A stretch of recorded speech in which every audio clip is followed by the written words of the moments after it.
Hey everybody, welcome back to our channel. In this video we have to learn some daily used English sentences that we are translating from Telugu to English which we used in daily life. So let's get started.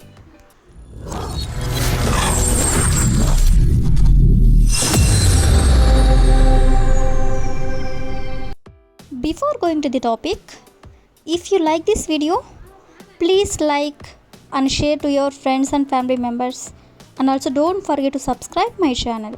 Okay, coming to the topic, ఈ రోజు వీడియోలో మనం జనరల్గా ఇలా అంటూ ఉంటారు కదా, వెళ్ళాలనుకుంటే ఈ పాటికి వెళ్ళే వాళ్ళం, తినాలనుకుంటే ఈ పాటికి తినేవాళ్ళం, రావాలనుకుంటే ఈ పాటికి వచ్చేవాళ్ళం.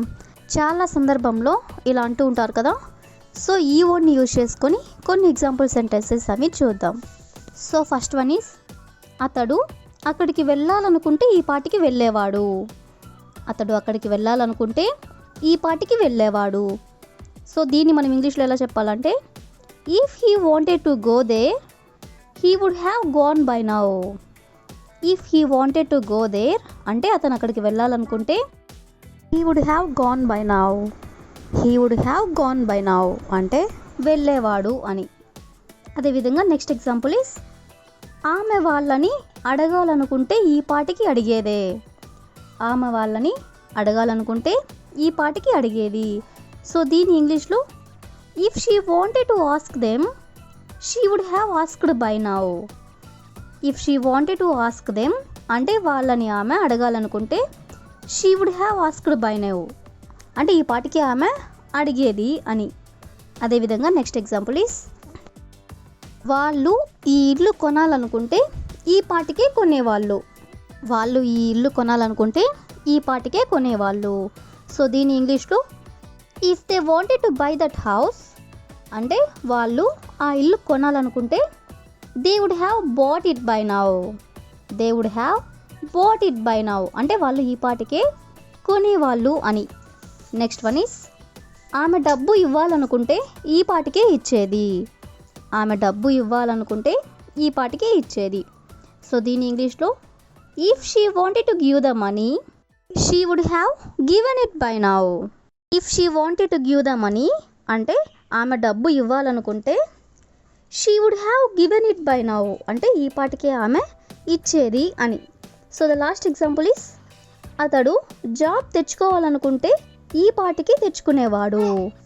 అతడు జాబ్ తెచ్చుకోవాలనుకుంటే ఈ పాటికి తెచ్చుకునేవాడు. సో దీని ఇంగ్లీష్లో, if he wanted to get a job he would have got by now. If he wanted to get a job అంటే అతడు జాబ్ తెచ్చుకోవాలనుకుంటే he would have got by now అంటే ఈ పాటికి అతను తెచ్చుకునేవాడు అని. సో ఈ విధంగా మనం కొన్ని ఎగ్జాంపుల్ సెంటెన్సెస్ అనేవి చూసాం కదా. నెక్స్ట్ వచ్చేసరికి, ఏమీ ఉపయోగం లేదు. ఏమీ ఉపయోగం లేదు అంటే నో యూస్. నో యూస్ అంటే ఏమీ ఉపయోగం లేదు. సో ఈ వర్డ్ని యూజ్ చేసుకొని కొన్ని ఎగ్జాంపుల్ సెంటెన్సెస్ అనేవి చూద్దాం. సో ఫస్ట్ వన్ ఈస్, దాని గురించి మాట్లాడడం వల్ల ఏమీ ఉపయోగం లేదు. దాని గురించి మాట్లాడడం వల్ల ఏమీ ఉపయోగం లేదు. సో దీని ఇంగ్లీష్లో, it's no use talking about it. It's no use అంటే ఏమీ ఉపయోగం లేదు, టాకింగ్ అబౌట్ ఇట్ అంటే దాని గురించి మాట్లాడడం వల్ల. నెక్స్ట్ వన్ ఈస్, అతనిని తిట్టడం వల్ల ఏమీ ఉపయోగం లేదు. అతనిని తిట్టడం వల్ల ఏమీ ఉపయోగం లేదు.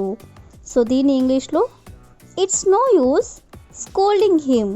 స్కోల్డింగ్ అంటే తిట్టడం, అతనిని తిట్టడం వల్ల అంటే స్కోల్డింగ్ హిమ్. నో యూస్ అంటే ఉపయోగం లేదు. నెక్స్ట్ వన్ ఈస్, ఇప్పుడు ఓదార్చడం వల్ల ఏమీ ఉపయోగం లేదు. ఇప్పుడు ఓదార్చడం వల్ల ఏమీ ఉపయోగం లేదు. సో దీని ఇంగ్లీష్లో, it's no use consoling now. It's no use consoling now. Consoling అంటే ఓదార్చడం. నెక్స్ట్ వన్ ఈస్, ఇప్పుడు బాధపడడం వల్ల ఏమీ ఉపయోగం లేదు. ఇప్పుడు బాధపడడం వల్ల ఏమీ ఉపయోగం లేదు. సో దీని ఇంగ్లీష్లో, it's no use worrying now. Worrying now అంటే వరీయింగ్ అంటే బాధపడడం. ఇప్పుడు బాధపడడం వల్ల అంటే వరీయింగ్ నౌ. ఉపయోగం లేదు అంటే no use. Next one is, అతనికి చెప్పడం వల్ల ఏమీ ఉపయోగం లేదు. అతనికి చెప్పడం వల్ల ఏమీ ఉపయోగం లేదు. సో దీని ఇంగ్లీష్లో it's no use telling him. It's no use telling him. The last example is వాళ్ళ ఇంటికి వెళ్ళడం వల్ల ఏమీ ఉపయోగం లేదు. వాళ్ళ ఇంటికి వెళ్ళడం వల్ల ఏమీ ఉపయోగం లేదు. సో దీని ఇంగ్లీష్లో it's no use going to their home. It's no use going to their home అంటే వాళ్ళ ఇంటికి వెళ్ళడం వల్ల ఏమీ ఉపయోగం లేదు అని. సో ఈ విధంగా మనం ఏమీ ఉపయోగం లేదు అంటే నో యూస్ అనే వర్డ్ని యూజ్ చేసుకొని కొన్ని ఎగ్జాంపుల్స్ అనేవి చూసాం కదా. నెక్స్ట్ వచ్చేసరికి వెళ్ళు. వెళ్ళు అంటే గో. సో ఈ వర్డ్ని యూజ్ చేసుకొని కొన్ని ఎగ్జాంపుల్స్ అనేవి చూద్దాం. So first one is chess ఆడి వెళ్ళు. చెస్ ఆడి వెళ్ళు. సో దీని ఇంగ్లీష్లో go after playing chess. Go after playing chess అంటే చెస్ ఆడి వెళ్ళు అని. నెక్స్ట్ వన్ ఈస్ ఈ సమస్య పరిష్కరించి వెళ్ళు. ఈ సమస్య పరిష్కరించి వెళ్ళు. సో దీని ఇంగ్లీష్లో go after solving this problem. Go after solving this problem అంటే ఈ సమస్యను పరిష్కరించి వెళ్ళు అని. అదేవిధంగా నెక్స్ట్ వన్ ఈస్ స్నానం చేసి వెళ్ళు. స్నానం చేసి వెళ్ళు. సో దీని ఇంగ్లీష్లో go after taking a bath. Go after taking a bath అంటే స్నానం చేసి వెళ్ళు అని. నెక్స్ట్ వన్ ఈస్ నాతో చెప్పి వెళ్ళు. నాతో చెప్పి వెళ్ళు. సో దీని ఇంగ్లీష్లో go after telling me. Go after telling me అంటే నాతో చెప్పి వెళ్ళు అని. నెక్స్ట్ వన్ ఈస్ లంచ్ తిని వెళ్ళు. లంచ్ తిని వెళ్ళు. సో దీని ఇంగ్లీష్లో go after eating lunch. Go after eating lunch అంటే లంచ్ తిని వెళ్ళు అని. నెక్స్ట్ వన్ ఈస్ సినిమా చూసి వెళ్ళు. సినిమా చూసి వెళ్ళు. సో దీని ఇంగ్లీష్లో go after watching a movie. Go after watching a movie అంటే సినిమా చూసి వెళ్ళు అని.